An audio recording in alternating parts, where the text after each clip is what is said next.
Hey everybody, we are going to be working on SI correction, self-correction. So that's just whenever your hips back here, one gets higher, lower, rotated, and it causes a lot of muscle imbalances throughout the chain. So you're going to need a good TheraBand.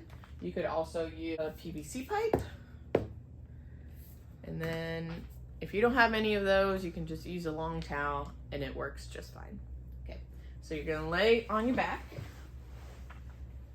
and you're gonna bring your legs up to 90, your hips to 90, knees to 90. And then, so did you see what I did? I intertwined the band in my legs and I push up with one, push down with the other while I'm tightening my core, and push for 7 seconds and then relax nice and slowly for 7 seconds.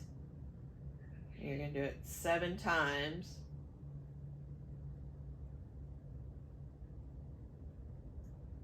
And then once you're done with the 7, and you switch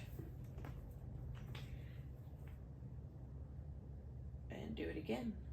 7-second holds, 7 times. And my back is straight on the mat. I don't have a pillow. I'm in a good position. That's it.